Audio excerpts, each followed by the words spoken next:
చూడండి important geometry question. If A wire bent in the shape of a circle of radius 25 centimeters is straightened and bent in the form of a square, then the length of the side of the square is dash centimeters. చూడండి, అంటే wire ఏ షేప్లో bent అయిందండి, circle షేప్లో bent అయిన దాన్ని దాని radius 25 centimetres అనమాట. స్ట్రైటెండ్ చేసి దాన్ని మళ్ళీ స్క్వేర్ రూపంలో వంచితే దాని యొక్క సైడ్ ఎంత? సార్ చూడండి అండి, చూడడానికి పెద్దగా ఉన్న ఈజీగా ఉంటుంది ఆన్సర్. 20 సెంటీమీటర్ల వ్యాసార్థంగా గల వృత్తాకారంలో వంచబడి ఉన్న తీగను నిటారు చేసి చతురస్రాకారంగా వంచిన ఆ చతురస్రం భుజం కొలత ఎంత? అంటే సర్కిల్ అంటే మీకు తెలిసిందే వృత్తాకారము, దానిలో ఉన్న దాన్ని తీగని గుండ్రంగా ఉన్న తీగని ఏం చేయాలి, స్ట్రైటన్ చేసి దాన్ని స్క్వేర్ షేప్లో చతురస్రాకారంగా వంచిన ఆ చతురస్రం యొక్క భుజం ఎంత, సైడ్ ఆఫ్ ద స్క్వేర్ ఎంత? ఇప్పుడు ఇచ్చింది ఏంటంటే ఒక సపోజ్ సర్కిల్ యొక్క రేడియస్ 25 సెంటీమీటర్స్ అనుకోండి. ఈ తీగ అండి, చుట్టూ గుండ్రంగా ఉన్న తీగ చూసారా, దీన్ని ఇలా స్ట్రైట్ చేసేసి దీన్ని మళ్ళీ ఏ షేప్లో ఉంచారు, ఈ షేప్ నుంచి ఈ స్క్వేర్ షేప్లోకి వంచితే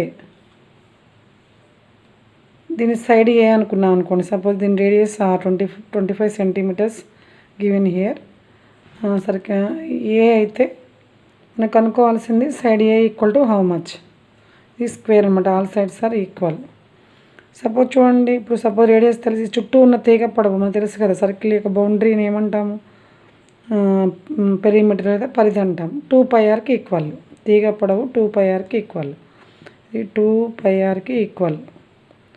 అంటే 2πr ఈక్వల్ టు సపోజ్ దీన్ని ఇలా ఉన్నదాన్ని 4 ఇలా 4 ఈక్వల్ పార్ట్స్గా చేసి ఇలా వంచేస్తే వచ్చింది ఇది అనమాట. దీన్ని దేనికి ఈక్వల్ అంటే 2πr equal to a plus a అంటే పెరిమీటర్ 4aకి ఈక్వల్.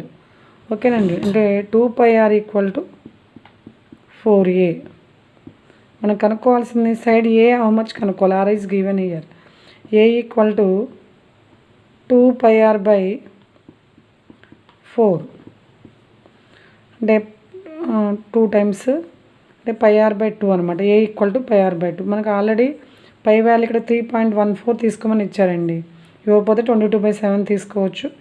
అంటే 22 పై అంటే 3.14 into radius 25/2. Suppose 3.14/2 means 1.52 10 1.57 into 25. ముందు డెసిమల్ తీసేసి 157 ఇంటూ 25 మల్టిప్లై చేయండి, మనకి మళ్ళీ 39.25 వస్తుంది.